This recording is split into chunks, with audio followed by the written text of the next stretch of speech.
Hola, ¿cómo están? Bienvenidos a una nueva edición de la entrevista a través de las pantallas de Antofagasta Televisión, el canal de Antofagasta. Hoy para conversar con el diputado de la Unión Demócrata Independiente, el señor Felipe Ward. Diputado, muy agradecido por su visita a Antofagasta TV. Al contrario, muchas gracias por la invitación. Diputado, bueno, muchísimos temas en palestra, tomando en cuenta la contingencia que vive hoy por hoy la región de Antofagasta. Me gustaría partir de esta entrevista, diputado, conversando con usted y consultándole con respecto a esta indecisión que al parecer se está notando al interior del Consejo Regional. Consejo Regional que está compuesto por su gran mayoría por partidarios, de la gran mayoría. ¿Qué podemos sacar como conclusión de lo que está ocurriendo hoy por hoy dentro de este cuerpo? Bueno, hay problemas de liderazgo. Obviamente que esto que ocurre en nuestra región es preocupante. A esta altura ya deberíamos tener un gobierno regional totalmente conformado, con un presidente ejerciendo funciones, y eso no ha ocurrido principalmente porque los consejeros regionales que son de mayoría, que en este caso son de la nueva mayoría de la concertación, no han logrado ponerse de acuerdo. Yo creo que aquí las luchas de poder interna, los egos a veces en política son las cosas que a veces hacen que la ciudadanía se aleje mucho de la política. Yo creo que esto tiene que ser resuelto lo antes posible. Espero también una colaboración de parte del intendente y por supuesto preocupación de todos los consejeros regionales, porque es importante tener una cabeza en el gobierno regional. Ahora, diputado, tomando en cuenta que durante el gobierno del presidente Piñera, gran parte del presupuesto 2014-2015 quedaron justamente para proyectos del gobierno anterior. Uno de estos proyectos que, claro, fue como pasadito, es el tema del hospital de Calama. Un tema muy preocupante que tiene a la comunidad y particularmente a las autoridades con el ojo puesto allí. ¿Cómo vamos a funcionar a raíz de esto, diputado, y cuáles son quizás las gestiones que usted podrá hacer como parlamentario? Sí, bueno, aquí primero remontarse a las causas. Aquí se produjo un error en el gobierno pasado. Uno puede tener un color político en el corazón, pero finalmente creo que lo que debemos es representar a la ciudadanía y ponernos toda la camiseta de la región de Antofagasta. Y aquí se produjo un error que protagonizó el exministro Manelich al no autorizar los pagos a la empresa que estaba en ese momento construyendo el hospital, un hospital que está construido en más del 75% y que quiebra y luego lleva a tribunales hoy día en la situación del hospital, lo que tiene totalmente paralizadas las obras. Eso, en mi opinión, fue una mala decisión del gobierno pasado, creo que tiene que revertirse hoy día.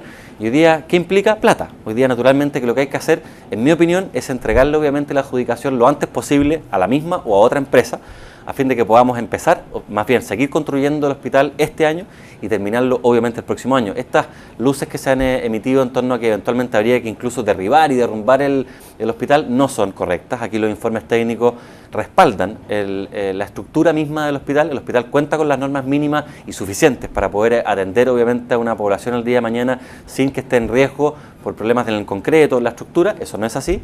Pero lo que hay que hacer hoy día es ponerle plata, y es una decisión política del actual gobierno, de la actual ministra de Salud, del actual presidente de la República. Es algo que conversamos hoy día justamente con el intendente, que la decisión hoy día es política e implica platas.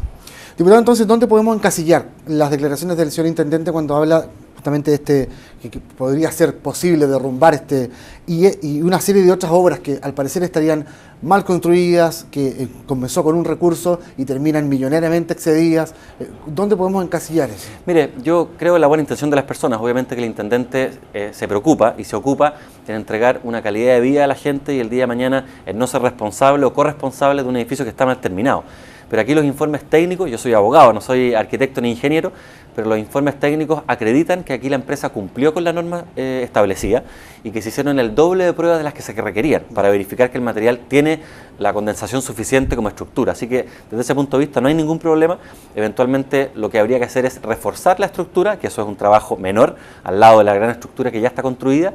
Pero le insisto, la solución pasa por plata. Hoy día lo que hay que hacer es entregarle una cantidad de plata a la actual empresa o a la futura que se adjudique la licitación a fin de poder terminar el hospital lo antes posible. Es un hospital verdaderamente muy bueno, cuenta además el día de mañana va a contar con médicos especialistas, no va a ser un elefante blanco. Pero lamentablemente en la región nos estamos acostumbrando a algunos elefantes blancos y yo espero que en Calama este problema se solucione lo antes posible. Diputado, pasando a otra temática, ¿cómo analiza Felipe Ward esta alianza que se hizo entre comillas, no sé cómo usted lo tomará, con respecto a la reforma tributaria? Mire, la reforma tributaria originalmente era un alza de impuestos, era una muy mala reforma tributaria porque implicaba un alza de impuestos tremendamente perjudicial, sobre todo para la clase media, ¿Qué hicimos nosotros? Intentamos conversar con el gobierno, no tenemos los votos en el Parlamento para poder frenar esta reforma, y lo que hicimos fue apoyarnos en la ciudadanía, generar un movimiento ciudadano en los emprendedores, en los agricultores, en el sector minero, en el empresario común y corriente que tiene a veces una ferretería, un kiosco, y decirles, lamentablemente ustedes van a tener que pagar más impuestos. Esa presión el gobierno la sintió, y es por eso que se sentó a conversar con nosotros y también con el mundo ciudadano representado por pequeños y grandes empresarios, y se dieron, en buen chileno, el gallito lo ganamos, y hoy día tenemos una reforma tributaria bastante más inteligente, que implica la posibilidad de recaudar mayores recursos, supuestamente para financiar una reforma educacional que a mí no me gusta, pero finalmente financiar muchas políticas públicas sociales que la gente necesita. Yo creo que el Estado debe tener una capacidad presupuestaria para poder abordar la propuesta en términos de políticas públicas que se requiere. Estábamos conversando hace poco rato la posibilidad de reforzar en materia de salud, lo que hoy día entrega la región de Antofagasta, y para eso se requiere plata. Así que por eso nosotros pusimos nuestros votos, porque entendimos que esta reforma tributaria de un alza de impuestos se transformó en una reforma tributaria que no nos encanta, pero que sí por lo menos nos satisface en términos de que es mejor que la anterior. ¿De acuerdo, por ejemplo, con Iván Moreira, que es menos mala? Es menos mala. Yo totalmente de acuerdo con Iván, creo que lo dice en buen chileno. La reforma era muy mala, nosotros no tenemos los votos para tener una buena reforma. Esta supuestamente es la reforma más importante que se ha implementado en Chile en los últimos 50 años. Yo sigo pensando que es una mala reforma, pero en política hay que apostar, es el arte de lo posible. Y nosotros hoy día no tenemos los votos para poder aprobar una buena reforma que le implique, por ejemplo, a la gente no pagar el impuesto específico a los combustibles. Se lo pedimos a la presidenta Bachelet. Incluya una rebaja o una eliminación del impuesto específico a los combustibles. Se lo firmo hoy día. Yo, si fuera presidente de la República, me demoro 5 minutos en firmar ese decreto o esa ley, porque finalmente implica una baja de recursos para el Estado muy menor, que no afecta a ninguna política pública, y un beneficio para la ciudadanía que nos sirve a todos. Le sirve al pasaje de la locomoción colectiva, le sirve al pasaje de la locomoción en taxis, por supuesto, y a las personas que ocupan su vehículo para trabajar. Esa sería una medida que nosotros aplaudiríamos, pero no tenemos los votos para aprobarla. Claro, en definitiva se transformó en un vicio. Comenzó con una muy buena intención y terminó siendo algo casi perjudicial para la economía. Así es. Diputado, ¿va a ser el mismo tipo de conversaciones con la reforma educacional? Yo creo que sí, esta es una apuesta. Aquí me estoy tirando un carril en buen chileno. Yo creo que finalmente se va a lograr un acuerdo en reforma educacional, porque estamos otra vez enfrente de una muy mala reforma. Se le está planteando a la gente que se quiere mejorar la calidad de la educación. ¿Cuántos párrafos están hoy día destinados en la reforma educacional? Si uno la lee, la puede encontrar en internet, a la palabra calidad o a definir qué es lo que es calidad. Cero. ¿Quiénes son los principales actores de la educación en Chile? Los profesores. ¿Cuánto hay de mejoría para la situación en la que trabajan los profesores hoy día? Cero. Hoy día se nos dice que la libertad de educación, es decir, la posibilidad que tienen los padres y apoderados, la que tenemos, de poder elegir el establecimiento educacional de nuestros hijos, va a ser modificado y va a ser una tómbola en Santiago, en el Ministerio de Educación, la que va a reemplazar mi decisión, y finalmente esa tómbola, ese software, ese programa computacional, va a terminar diciéndole a cada padre y apoderado dónde tiene que enviar a su hijo. Eso me parece que es una vergüenza. Los padres y apoderados estamos preocupados, los sostenedores están preocupados, la matrícula va a subir. En ninguna región de Chile, en ninguna comuna de Chile podemos absorber la cantidad de recursos ni la cantidad de matrículas que pasarían al sector privado, se duplicaría en términos de plata la matrícula, y es por eso que yo creo que el gobierno y el ministro Eyzaguirre entienden ya que se mandaron otro condoro, y yo creo que van a estar dispuestos a negociar. O sea, era más papel que lo que podría suceder en la práctica. Tenía letra chica. ¿Se acuerda que nos criticaban mucho en el gobierno nosotros porque había algunos proyectos que decían que tenía letra chica? Esta tiene letra chica mala y letra grande mala, porque no tiene nada de calidad de la educación, no contempla la mejoría para los profesores y elimina la libertad de enseñanza y elimina mi libertad para elegir el colegio de mis niños. Ahora, ¿pero no se considera un avance, diputado, tomando en cuenta lo que se ha hecho en gobiernos anteriores, por ejemplo? Mire, en gobiernos anteriores se ha triplicado, cuadruplicado, incluso quintuplicado el presupuesto en educación, y la pregunta es si la gente siente que hoy día la educación pública ha avanzado. Yo creo que no es lo suficiente. El ministro de Educación nos dice, mire, para poder equiparar la educación pública con la privada, vamos a quitarle los patines a la educación privada. Eso es igualar hacia abajo. Lo que queremos es que la educación pública suba al nivel muchas veces de la educación privada, y eso no se logra. Famosa brecha, digamos. Claro, exactamente, terminar con esa famosa brecha, y eso no se logra con el sistema actual, porque se nos dice, mire, vamos a eliminar el lucro, la educación va a ser gratuita. Veamos lo que ha pasado en otros países, por ejemplo Argentina. El 15% de la gente que egresa de las universidades que son gratuitas en Argentina pertenecen a sectores más vulnerables. El 85% pertenece a sectores más ricos de la población. Entonces, esa política pública que estaba pensada para que finalmente la gente no pague más plata en la universidad, hoy día no está significando que salgan más profesionales de los sectores más desposeídos. Es una política pública que a veces nos resulta muy bien. Siguen con la concepción, tomando el tema de la alianza, del conglomerado donde usted está inserto, que la deben pagar los que sí tienen y los que no, ¿no? Yo creo que sí, yo creo que el Estado tiene que financiar una educación gratuita y de calidad para las personas que no tienen plata para poder pagarla, que son muchas personas en Chile, millones de personas en Chile. Pero creo que no tienen por qué financiarle la educación a los políticos, a los grandes empresarios, a las personas que tienen buenas remuneraciones, que perfectamente pueden hoy día, con esas remuneraciones que muchas veces provienen de los impuestos, pagar una educación. ¿Por qué a las 10 familias más ricas del país o a las 100 familias más ricas del país vamos a financiar con nuestros impuestos una educación? Además, hay una trampa en esto, porque nos dicen la educación va a ser gratuita, pero ¿quién le va a pagar el sueldo a los profesores? Los impuestos de los chilenos. ¿Quién va a pagar las cuentas de los establecimientos educacionales? Los impuestos de los chilenos. Entonces, esa gratuidad es entre comillas, porque finalmente le siguen sacando plata a través de un alza de impuestos a los chilenos. Pasaría lo mismo, y nos vamos a devolver por lo que usted me estaba diciendo. ¿No seremos los mismos contribuyentes los que terminamos pagando también la reforma tributaria? Absolutamente. O sea, se habla de eso porque, claro, el producto final va a terminar subiendo para equiparar este 25%. Exactamente. Las grandes, tiene toda la razón, yo pienso exactamente igual. Las grandes empresas que van a ser obligadas a pagar mayores impuestos, ¿dónde van a trasladar ese mayor impuesto? A precio. ¿Quién paga el precio final? Los consumidores. Entonces, hay una serie de trampitas en esta reforma tributaria, hay mucho eslogan, hay mucho de doctrina, hay mucho de consigna, como diría el Principito, los que son lectores, pero que lamentablemente no tiene hoy día un sustento en la práctica. Las grandes empresas, el retail o los supermercados, si pagan más impuestos, van a subir finalmente y van a trasladar a precio esa alza de impuestos.